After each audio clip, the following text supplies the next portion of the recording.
지케소리 TV의 이진아입니다. 2019년 3월 10일 화요일인데요. 어제 재판에 임종헌 법원행정처 기획실장, 기획조정실실장 이분 재판이 있어서 제가 들어가 봤는데요.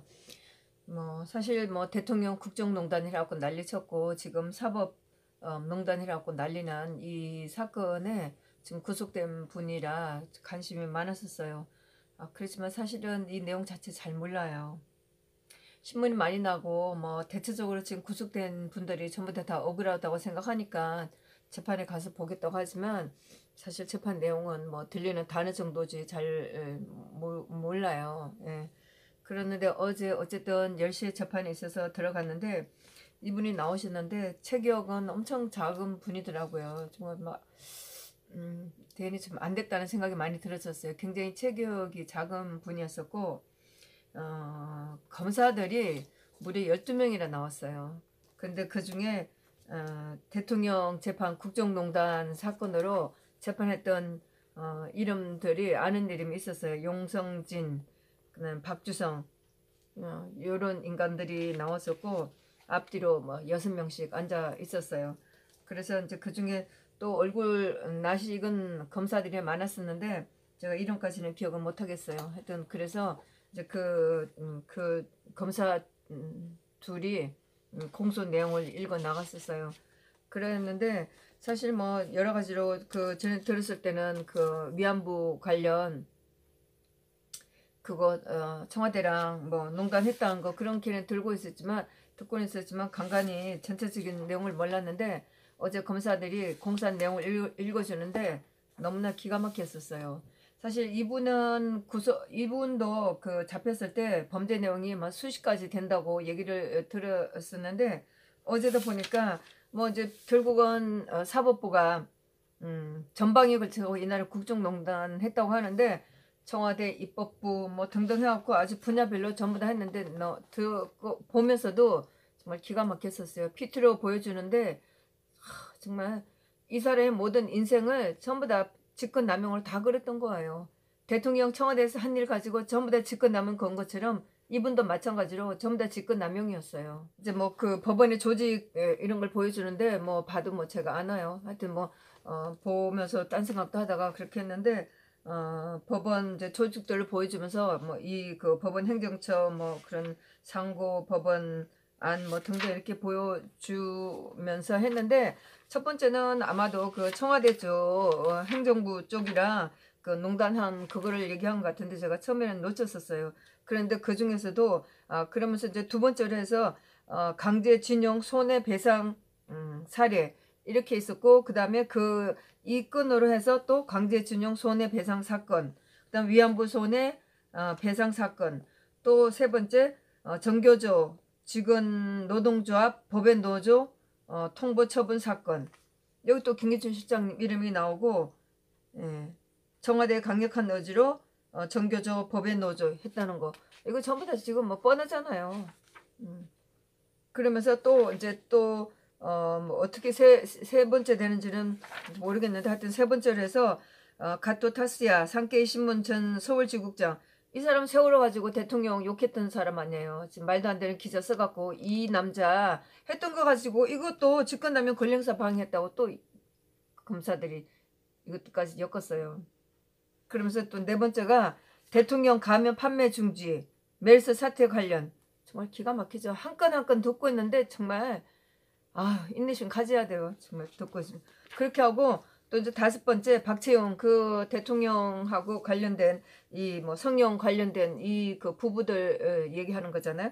그래서 박채용의 특허 등록 무효 사건 이것도 있었고 그다음에 이 사람들의 YJ콥 메디칼 모르겠는데 여기 또 정우성 씨 우병우 수색 그걸 통해서 도움을 주었다고 또 이런 것 나오고 전부 다 기획적이에요. 제가 들었을 때는. 그리고 여섯 번째 국정농단 사건 재단 연구원 검토 보고서 유출했다는 거 청와대 보고했다는 거 문건 유출로 또 그렇고 그다음에 이제 크게 이제 두 번째 입법부 상대로 갖고 국정농단 했다는 거. 근데 첫 번째로 국회의원 사건. 첫 번째로 국회의원 사건을 갖고 홍일표 국회의원 이거 이 사람한테 도움을 줬다는 거하고 그 다음에 당연히 나왔죠. 민주당의 서영교, 예, 이 사람 나왔고, 그 다음에 또 전병헌, 전부 다 할 때는, 전병헌이나 서영교도 이 사람이 형을 산다면, 서영교나 전병헌도 형을 똑같이 살아야 돼요. 잘난 척하고 국회의원들 합시고, 법원에 사람 불러갖고 형 조절하고, 이렇게 해갖고 이 사람은 지금, 쓸데없이 직권남용으로도 형 받고 있지 않아요? 그렇게 했었고, 또 이군현이라는 또 국회의원도 이 사람 또 새누리당 양형 검토 문건, 그 다음에 또 노철래, 또 이 양형 검토 사건, 국회의원들 한 짓이 이래요. 그 다음에 또 7번째로 파견 법관을 이용한 헌재 내부 사건 정보 및 동향 추진, 또 이런 게 있었고, 그 다음 8번째 현대차 비정규 노조 업무 방해 사건 관련 이런 거 있었고, 그 다음 9번째로 헌재 소장을 비난하는 내용의 법률신문 기사 대필 게재, 박한철 헌재 소장, 정말 기가 막히죠. 이런 거 있었고, 그 다음에 10번째로 헌정위원 취지의 위헌 제청 결정 사건에 대한 재판 개입, 그 다음 11번째 매립지 등의 기속 사건에 대한 재판 개입, 12번째 통진 진보당 재판 개입 및 제소 계획 사건, 이런 게 있었고, 그 다음에 또 큰 제목으로 3번째로 대내외적 비판 세력, 이렇게 했었고, 거기에 이제 첫 번째가 법관의 자유로운 의견 표명 등 억압, 그 다음에 2번째 국제인권법 연구회, 이거 민변의 후신이잖아요. 민변을 하고 이름 알려지니까 자기네들 사람들이 많이 하니까 안 좋대갖고 우리법 연구회 해갖고 국제인권법 연구회 이렇게 이름 바꿨잖아요. 이렇게 해갖고 국제인권법 연구회 및 인사모 관련 직권남용, 이렇게 했었고, 그 다음에 3번째 이것도 또 뭔지 모르겠어요. 이판사판 야단법석 카페 사건, 이거 익명으로 가입한 건에 대해서 아마 여기 와해시킨 요런 건 있으나 봐요. 또 이거 갖고 이제 압력을 넣었다고 그러는 거고, 그다음 4번째 긴급조치 국가배상 인용 파결 법관 징계 시도, 이런 것도 있었고, 그 다음에 5번에 요건데 긴급조치인지 뭔지 요거는 제가 다 제대로 안 적었네요. 그 다음에 6번째 대법원 정책에 반대하는 법관 사찰, 막 기가 막히죠. 네. 차성환이라는 판사 송성용 사찰, 코르넷 제도, 요거는 그 법원의 제도가 있는데 요거는 제가 잘 모르겠지만 하여튼 여기 대해서 판사, 또 이제 또 판사 차성환 사찰 했다는 거.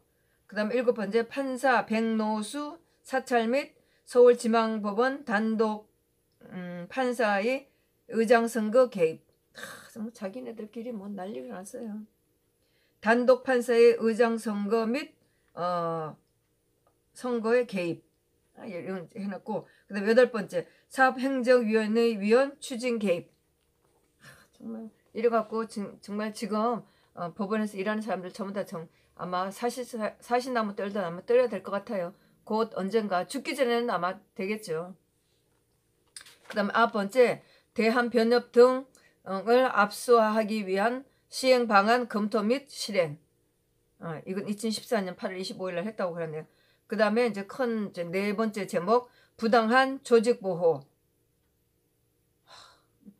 그래서 대응 기조에 따른 일련의 범행.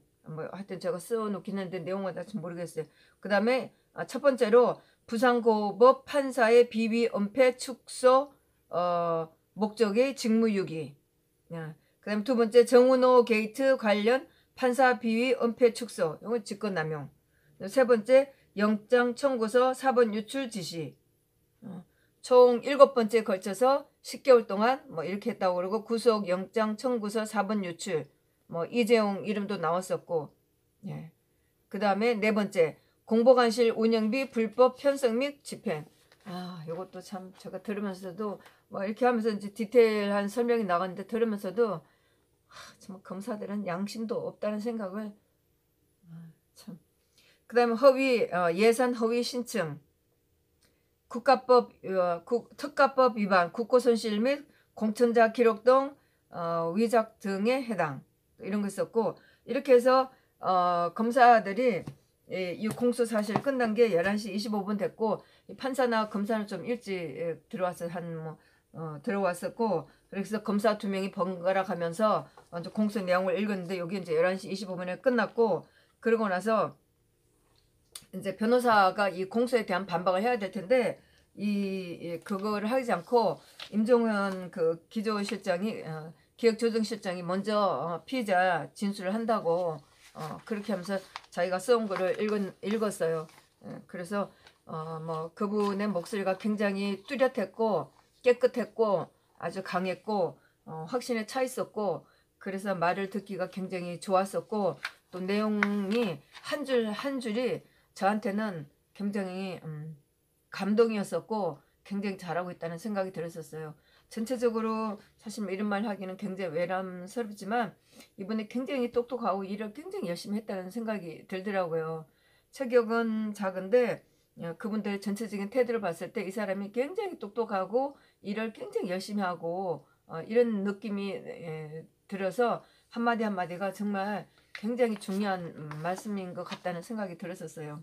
그래서 처음에 이제 말을 할 기회를 줘서 고맙다고 이제 이렇게 얘기를 했고 제가 법원 행정직 근무했던 시절에 행했던 직무와 관련해서 법원을 떠난 후 2년간 이분이 지금 제가 이력서를 찾아봤더니 2017년 3월 달까지 법원 행정처 차장으로 있었더라고요. 2012년 8월부터 2015년 8월까지 법원 행정처 기획조정실 실장으로 있었다가 2015년 8월부터 2017년 3월까지 법원 행정처 차장으로 있었는 게 나와요. 그리고 법정에서 직업을 물으니까 이분이 저는 뭐 무직이라고 할까봐 좀 걱정을 했는데 이분이 변호사라고 이렇게 얘기를 했어요. 그리고 이름 얘기하고 주소를 얘기하는데 주소를 끝까지 아주 소소하게 아주 자세히 얘기를 하는 거였었어요. 그리고 이제 등록지 뭐 본적이겠죠. 이거를 이제 판사가 물으니까 여기 대해서 굉장히 아주 끝까지 자세하게 얘기를 다 하는 거 보고 이 사람이 굉장히 일을 꼼꼼하게 잘한다는 생각을 저는 하게 됐었어요. 그래서 이제 변호사로 있다가 이제 이런 일을 겪고 이제 구속까지 되어 있는 이런 상태였었어요. 그래서 이 사람이 법원을 떠난 후 2년간 출구 없는 오해와 조금 단어에 조금 문제가 있어요. 뭐 조금 제가 뭐 기사랑 이렇게 해서 하긴 했는데 단어가 몇 개 제가 확신이 안 되는 단어도 좀 있긴 했어요. 출구 없는 오해와 고립무원의 상황에 처해 있다가 적폐의 감옥에 갇히는 몸이 되었고 급기야 이 법정에 서게 되어 실로 비통한 마음을 금할 수가 없습니다. 뭐 존칭은 썼는데 저는 뭐 쓰기를 뭐 그냥 반말로 썼네요. 만 30년 법관 생활하는 동안 무사무위 마음으로 최선을 다해서 사법부를 위해 일해 왔다고 생각을 했었다. 그러나 그러한 사실이 전부라고 생각하는데 제가 법정 행정 시절에 일했던 모습이 사법행정권 남용이니 혹은 사법농단이니 하는 것으로 평가되어 기소까지 됨에 따라 제 뜻과 무관하게 우리 사법부에 큰 누를 끼쳤다는 생각을 하고 있다. 제가 사법행정을 하는 과정에서 제가 담당했던 업무로 인해서 만일 엄중한 책임이 불가피하다면 당연히 모두 감수할 수밖에 없다. 또 지난 8개월 동안 사법행정 전반에 대하여 진행된 전례 없는 검찰의 전방위 수사로 현재 고초를 겪고 있거나 마음의 상처를 받았을 선후배 동료 법관들, 법원 가족 여러분들에게 그 단초의 일단을 제공한 사람으로서 이 자리를 빌어서 죄송하다는 사과의 말씀을 드린다. 법치주의의 상징이자 인권 보장의 최후의 보리로서 중심을 잡아야 할 사법부가 인적 적폐 청산의 대상으로 내몰리고 내부 갈등의 여진이 계속되고 있어 더욱 더 마음이 아프다. 무겁다. 다만 지난 시기 양승태 사법부가 지금 검찰이 단정하듯이 재판 거래와 재판 관여를 일삼는 터무니없는 사법 적폐의 온상으로 치부되어서는 안 된다고 생각한다. 또한 지난 시기 사법부에서 사법행정을 담당했던 모든 법관을 인적 적폐 청산의 대상으로 단죄해서는 안 되고 그들에게도 뭔가 사법부의 발전을 위하여 헌신한 선의가 있었다는 것을 이해하는 마음을 부탁한다. 그리고 저는 지난 수개월 동안 수사 과정에서 여론몰이식 보도를 하면서 그것이 너무 침소봉대되어 있지만 빗발치는 여론에 이 단어는 제가 모르겠어요. 그 어떤 단어인데 여론의 무슨 치화 속에서 변명 한번 제대로 못하고 여기까지 왔습니다. 이렇게 얘기했고 이제야 이 공개 법정에서 과연 그 당시에 어떤 일이 있었는지 그리고 어떤 생각과 의도를 가지고 그러한 행동을 했으며 행위 당시 일로 보았을 때 과연 범죄가 되는지 등을 분명히 말씀드릴 수 있게 됐다.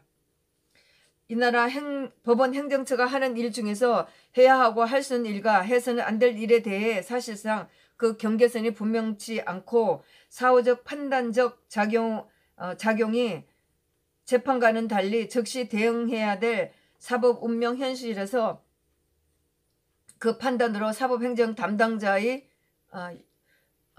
사법 운영 현실에서 그 판단이 사법행정 담당자로서의 동의하지 않는다. 요거는 제가 조금 단어를 이런 거 좀 조금 문제가 있는데 어쨌든 뭐 기사에 난 거랑 비교해 보면 행정사법 담당자로서 동의하지 않는다. 이 검찰이 여건거에 대해서 자기는 동의하지 않는다고 전체적으로 뭐 제가 봐도 너무나 어처구니 없는 그런 거였었어요. 그래서 그랬고 그다음에 일선에서 재판을 담당하는 분들이나 검찰 그리고 일반 국민들은 사법행정의 실제 현실을 겪어보지 않았을 것이다. 실제로 그러나 현장에서 국회, 기재부, 업무부, 경찰, 외교부 등 국가기관 상호 간의 관계 설정이 그와 같이 단순하거나 녹록지는 않다. 재판 독립은 절대로 양보할 수 없는 가치이지만 사법부가 사법부의 독립이라고 해서 유관 국가기관과 관계를 단절한 채 유압 독존할 수 없는 게 또한 현실이다. 사법부를 위하여 웬만한 관계를 설정하고 국가기관 상호 간의 이해와 협조를 구하는 역할을 법원 행정처가 담당할 수밖에 없다. 그러나 사법부가 정치 권력과 밀착한 것과 일정한 관계를 설정한다는 것은 전혀 차원이 다른 문제이다. 지난 시기 사법부가 검찰이 주장하듯이 이른바 재판 거래를 통해서 정치 권력과 유착했다는 것은 결코 사실이 아닌 가공의 프레임인 것을 이 자리에서 다시 말하겠다. 또한 법원 행정처는 일정 법원의 주요 재판에 대해 다양한 행정 목적을 달성하기 위한 차원에서 어느 정도 관심과 모니터링을 할 수밖에 없다. 그러나 항상 재판 독립의 원칙이 훼손되면 안 되므로 삼가고 또 조심을 했다. 부득이 의견을 게재하거나 재판에 필요한 정보를 제공하는 경우가 있었지만 이것이 일선 법관의 소신과 양심을 꺾고 법원 행정처의 의중을 강제로 관철하는 것은 아니었었다. 사법행정의 한계, 이 부분에서는 검찰 측에서 상당한 오해가 있기 때문에 이 법정에서는 그동안의 경험을 살려서 충분히 설명하도록 하겠다. 그러나 한 가지 중요한 것은 검찰 수사 과정과 공소장을 통해서 별로 나온 방대성이 너무나 자의적이라는 점을 먼저 말하겠다. 검찰이 이것도 정확하지 않는데 피해자 시각에서 이것도 단어를 제가 못 썼고 시도하기 위해 임의로 그려놓은 경계선은 너무 폭이 좁고 엄격하다고 할 수 있다. 이 사건 공소 사실은 대부분 법원에 이것도 무슨 성격이 상권 분립과 재판 독립의 원칙을 침해하는 반헌법적이고 그 작성을 지시하는 것은 즉 권력 남용이다 라는 일관된 구조로 엮여졌다. 검찰이 처음부터 이따위로 했어요. 그러나 이런 문건은 법원 행정처 내부에서 사법부와 관련된 중요한 현안들에 관하여 문건 작성 당시 시점까지 파악된 이슈와 내용을 정리하고 내부적으로 공유하면서 항시적 가능한 여러 방안을 브레인스톰 하듯이 아이디어 차원에서 검토하고 작성한 것으로 관련 이슈를 확인하고 적절한 방안을 찾아가는 내부 논의를 위한 내부 문서일 뿐이다. 검찰도 마찬가지이고 청와대도 마찬가지이다. 공사를 방문하고 어느 조직이나 단체에서 능히 할 수 있는 내부 검토이고 이는 개인으로 비교하면 일기장과 같은 거다. 제가 보기에 이 사건 공소 사실 중 일부는 사법행정권의 정당한 행사의 범위에 놓여 있고 또 일부는 사법행정권의 강제를 벗어나거나 그 이탈, 남용이라고 할 수도 있는 점도 있지만 그게 형법상 직권남용으로 연결된다는 검찰 측의 논리는 너무 저는 도저히 수용할 수 없다. 사법행정권의 남용과 직권남용의 경계선 이것을 어떻게 볼 것인가 하는 것이 이 사건의 재판의 핵심인데 검찰이 그어놓은 경계선은 이 재판에서 결코 수용할 수 없고 수용돼서도 안 된다고 생각을 한다. 최종적으로 그에 대한 판단을 하고 경계선을 걷는 것은 이 사법부의 몫이라고 생각한다. 그러면서 이분이 그 루벤스가 그린 시몬과 페로 그 노인과 젊은 여자가 노인한테 젖을 먹이는 그 그림. 근데 결국은 옥에 갇혀 있는 아버지에게 그 젖을 먹이는 그 먹을 게 없으니까 젖을 먹이는 그 딸을 그린 그 루벤스의 그림인데 이거를 처음에 모르고 보는 사람은 이게 포르노라고 얘기할 수 있지만 이거를 결국 아는 거 보면 정말 눈물 나는 이건 성화라고 얘기할 수 있는 거죠. 그래서 거기에 대한 비유를 잘 들었어요. 그래서 늙은 노인과 젊은 여자의 사이는 아버지와 딸의 사이다. 포르노가 아니고 성화이다. 이렇게 얘기를 하면서 피상적으로 보이는 것만이 진실이 아니고 자기 생각과 다르다고 틀린 것은 아니다. 제가 이 자리에서 말씀드리고 싶은 것은 오직 한 가지. 그동안 검찰이 수사 과정에서 특히 피해 사실 공표를 통한 일방적인 여론전은 이제 끝났다. 전부 다 여론이 언론들이 제가 어제 재판 끝나고 나서도 기사를 찾아봤는데 전부 다 뭐 한겨레니 뭐니 정말 너무나 악의적으로 쓴 내용들이고 검사들은 어떻게 하고 돌아다니는지도 다 찾아봐야 돼요. 국정농단에서 대통령 재판에서 검사들 정말 제가 소리 지르는 것도 한두 번이 아니지만 검사들은 이 사법보다 좀 더 지독해. 당신들은 역사의 재판에서 분명히 이보다 더 심한 고통을 받아야 될 거니까 두고 보라고. 그러면서 이분이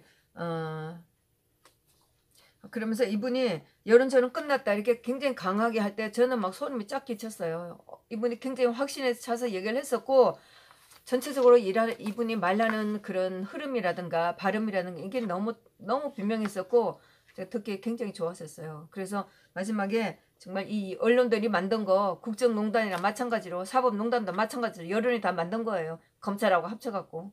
그래서 이분이 일방적인 여론전은 끝났다 이렇게 얘기할 때 저는 막 소름이 쫙 끼친다는 너무나 속이 시원했었어요. 그러면서 이분이 이 재판은 여론의 법정이 내린 대의신문에 대한 항소심이 아니고 이 말도 정말 너무너무 멋있다고 생각을 했어요. 사실관계가 입증되는 실체관계를 규명하는 사실심의 첫 재판이다. 이렇게 얘기를 했어요. 앞으로 재판장님과 재판장님과 두 판사님께서 공소장에 켜켜이 쌓여있는 검찰발 미세먼지에 반사되어 형성된 신기록과 같은 사안의 허상에 매몰되지 말고 문장은 긴데 이 말도 저는 너무너무 멋있다고 생각을 했어요. 신기록과 같은 사안의 허상에 매몰되지 말고 명경지수와 같은 마음으로 피고인의 주장과 증인들의 진술을 차분히 들으시고 무엇이 사안의 진실인지 공정하고 성실하게 심리 판단하여 주실 것을 간곡히 부탁드린다. 그리고 또 마지막으로 부탁한다고 하면서 우리나라 형사소송법 267-2조 형사소송법의 이념논리 신속한 재판을 받기 위해 집중 심리주의를 운영하고 있다. 그러나 신속한 재판의 원칙이 그 자체가 목적이 아니라 피고인의 이익 보호에 그 근본 목적이 있다고 할 수 있다. 만일 집중 심리가 피고인에게 충실한 방어를 준비할 수 없는 객관적 방어권을 보조할 수 없다면 그러한 집중 심리는 본말이 전도된 부당한 집중 심리에 지나지 않는다. 그에 따른 재판은 막강한 공격 활용을 보호한 검찰이 일방적으로 주도하는 졸속 조소 재판으로 전락하여 공판 절차에 검찰 작업하에 이것도 제가 정확하게 문장은 조금 문제가 있어요. 공판 절차에 검찰 뭐라고 했어요. 그래서 초래할 수밖에 없다고 생각을 한다. 부디 재판장님께서 향후 공판 기일 지정함에 이 점을 성찰하고 피고인의 방어권 행사에 하고 또 신중하고 사려 깊은 배려를 부탁한다. 굉장히 10분 정도 얘기했는데 굉장히 분명하게 아주 확신에 차서 얘기를 했어요. 정말 듣기가 좋았었어요. 그러고 나서 이 변호사가 그 남자 변호사하고 남자 변호사는 김병세라는 분이고 여자 변호사는 여자분인데 이분들이 지난번에 이 임종원 실장이 재판 준비기일을 더 주지 않는다고 그래갖고 재판을 거부를 하고 이 변호사들 전부 다 그 해임을 시켜서 어제 나온 그 두 분은 새로 된 분이라고 얘기를 한 것 같았었어요. 그래서 근데 여자 변호사도 보니까 굉장히 똑똑하게 얘기를 아주 분명하게 잘 하는 것 같았고 남자 변호사는 좀 어리기도 했었어요. 그래서 이제 이분이 하는 얘기가 이분들이 기록이 다 복사되지 않다 이렇게 얘기를 하면서 2월 19일부터 복사를 하는데 지금 97건이 복사돼 있고 그게 뭐 이제 2018년 된 것으로 해서 아직 7건 더 복사를 해야 된다. 이렇게 얘기를 하는데 제가 보면서도 기가 막힌 게 검사들은 도대체 8개월 이상이 넘게 이거를 조사를 해오고 그 내용 다 알고 있잖아요. 이 사람이 뭐 행정처장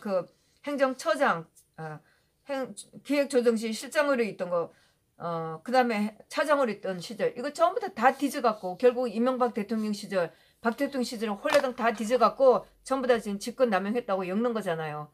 그 자기는 그러고 검사들이 12명이나 어제 나왔는데 또 준비하고 보좌한 놈들이 더 있겠죠. 어제도 재판장에 보니까 두 젊은 놈이 나와갖고 거들고 있더라고요. 그러는데 이 지금 변호사들은 어제 나온 이 두 사람이 다 하고 기록물 받아갖고 새로 임명되고 변호사로 새로 선임돼갖고 지금 7번 지금 얼마나 됐어요. 이래갖고 재판을 받으러 가니 이게 무슨 재판이 돼요 이게? 그런데 보니까 언론에서 어제 제가 이제 변호사가 그러면서 이 진술을 못하겠다고 준비가 안 돼서 못하겠다고 이렇게 하면서 굉장히 간단하게만 이제 얘기를 했어요. 얘기를 하고 그다음 이제 쉬는 시간이 돼갖고 오후에 하고 오후에도 재판이 있어서 그 증거를 어떤 거를 뭐 그 위법성을 다투는 거 이거를 뭐 채택한다 어쩐다 그런 거 쭉 읽어가고 그러고 하다가 3시 50분쯤 돼갖고 그게 끝났어요. 뭐 하도 뭐 재판할 건도 많으니까 뭐 이거를 뭐 채택한다 어쩐다 그거 하는 게 엄청 많았었죠. 그렇게 2시부터 시작해갖고 그래서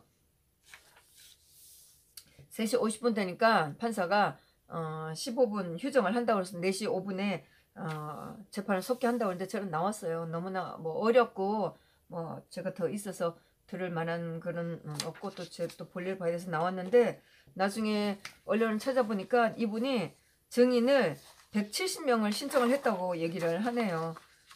예. 170명을 신청을 했는데 그러면서 한겨레가 신문에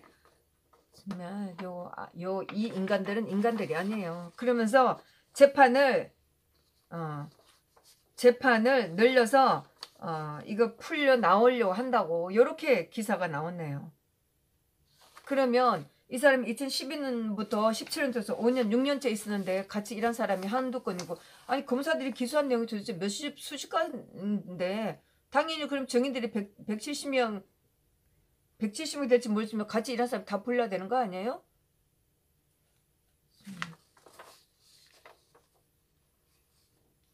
이거 보니까 그러니까 당연하죠. 뭐 피고인이 진술에 부동의하면 검찰은 이들을 직접 법정에 불러 내용을 물어야 된다. 당연하죠. 아니 이 사람이 자기는 당연히 해야 되는 걸 했고 대통령도 마찬가지고 해야 될 일을 한 건데 전부 다 직권남용 권리행사 방해예요. 당연히 이분도 불러야죠. 전부 다 불러서 사법부가 어떻게 일을 하고 있는지 검찰들한테 홀라당 다 까집어 대든가 다 해야죠. 뭐 김기춘 시장도 불러가겠죠. 또 이렇게 보면 세월호 관련되고 우병우 수석 전부 다 불러대겠어요. 뭐 저는 뭐 이분이 증인을 불렀다고 해서 원망하지 않는데 검찰들한테 한번 검찰들이 이렇게 170명 불러갖고 신문하면서 이 재판 얼마나 끄는지 두고 봐야죠. 정권 바뀔 때까지 이 재판 질질 끌어야 돼요. 재판 제대로 끝나겠어요? 그러는데 이분이 점심시간 땐가 그때 점심시간 땐가 아니면 이제 오후에 재판이 끝나고 그 휴정하면서 나오는데 이분이 변호사들하고 얘기를 하고 싶었나 봐요. 그럼 나오면서 그 법원 직원한테 묻는 거예요. 그 변호사랑 얘기를 좀 해야 되는데 그거 하면 안 되겠죠? 그렇게 묻는 거예요. 제가 재판을 많이 받잖아요. 제가 이분한테 편지 쓸 거예요. 그렇게 하시라고 저는 편지 쓸 거예요. 그런데 제가 보면서 사실 저는 재판을 많이 다녔잖아요. 뭐 서로가 나오신 분이 어제 그분은 변호사로 있고 뭐 그전에 이제 그 사법 법원 행정처에서 일을 했으니까 판사들하고 같이 일을 한 거니까 그런데 저는 뭐 판사 검사 다 받고 그랬는데 이분이 또 법원 내부의 사정은 몰라서 법원 직원들한테 변호사랑 잠깐 얘기해도 되냐고 묻는 거 보고 조금 웃음이 좀 나왔었어요. 그랬는데 보면서 정말 뭐 그분이 사실 지금 뭐 같은 그 사법농단을 해서 이런 뭐 대통령의 국정농단과 같은 그런 재판을 받고 있다 생각하니까 그렇지 뭐 또 다른 성창호 같았다면 제가 또 다른 마음을 가졌겠죠. 그러면서 저 사람의 마음이 어땠을까? 그동안에 저 사람들이 재판을 해왔던 억울한 사람들의 마음을 헤아려 봤을까? 이런 생각이 좀 들더라고요. 그리고 마찬가지로 물론 뭐 여기 와서도 자기는 억울하다고 그러지만 대통령이 재판 받을 때 그 졸속으로 빨리빨리 하기 위해서 일주일에 4번씩 했을 때 이재용 재판 일주일에 5번 새벽 12시까지 2시까지 재판하는 거를 모르진 않았을 텐데 그 사람들이 지금 자기가 같은 처지가 됐을 때 어땠을까? 누구 하나 대통령이나 이재용 씨나 다른 분들 재판을 그렇게 억울한 재판을 받고 있어서도 누가 하나 사법부에서 제대로 하는 사람 없었잖아요. 많이 동정도 가지만 한편으로 정말 전부 다 한 번씩 치러보는 것도 이 나라 사법부를 개혁하는 데 있어서 좋은 거겠죠. 조만간에 검찰도 그렇게 될 거고요. 그리고 또 이제 또 뭐 이거 한겨레 기사가 쓴 건데 보니까 이제 그 임종원 씨가 재판을 질질 끌려고 한다는 식으로 썼고 국정농단을 인정하지 않는다고 이렇게 했는데 사법부의 많은 분들은 이렇게 뭐 구속되지는 않았는데 그리고 직권남용 권리행사 방해를 적용하지는 않았는데 임종원 씨는 지금 그 건으로 걸려 있고 그리고 여기 보면 요거는 뭐 한겨레가 좀 객관적으로 쓴 것 같다는 생각이 들어요. 법원이 박근혜 전 대통령의 국정농단 사건에서 직권남용 혐의를 포괄적으로 인정한 것과 대조된다. 많은 그 지금 이 법원 그러니까 사법농단이라 한 분은 요 직권남용 권리행사를 거의 인정하지 않고 기소도 하지 않은 그런 거라 이제 이런 얘기가 나왔네요. 그러면서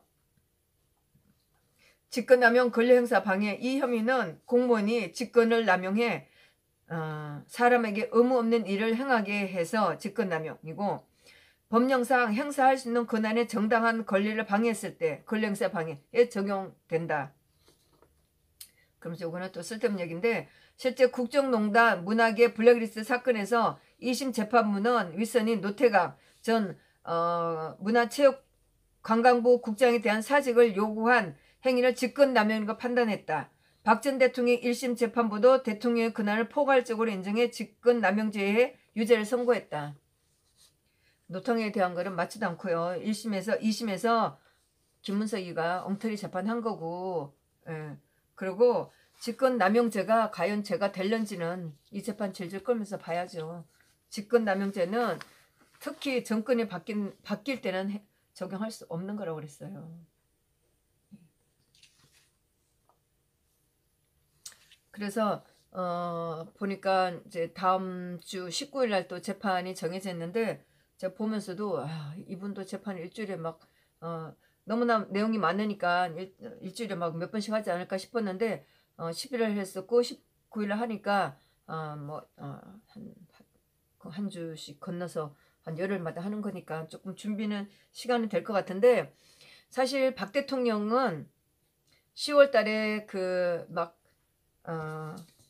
거짓의 산 이런 것처럼 산처럼 쏟아지는 거짓을 10월 말부터 해갖고 11월 달에 12월 5일 날 이렇게 탄핵하기로 국회에서 했고 이러니까 도대체 며칠을 한 열흘 정도 되는 걸로 하고 대통령을 쫓아내기로 했으니까 대통령이 죄는 18가지로 한 거고 그런데 이 사람은 임종원 차장은 8개월을 뒤졌으니까 죄를 대통령 18가지보다 많이 찾아냈겠죠.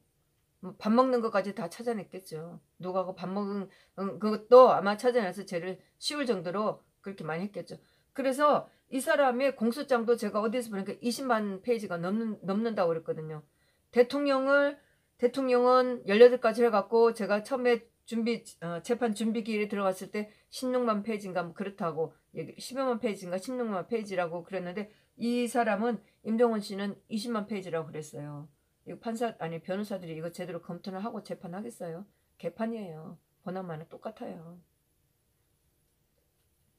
그나마 이분이 좀 용기 있는 분 같고 지난번에 재판 기피도 했고 또 법정에 나와서도 엄청 잘 싸울 수 있는 것 같아서 아마 관심은 가지고 두고 볼 건데 재판 내용이 너무 많아갖고 이 재판 다기도 좀 힘들 것 같다는 생각이 들어요.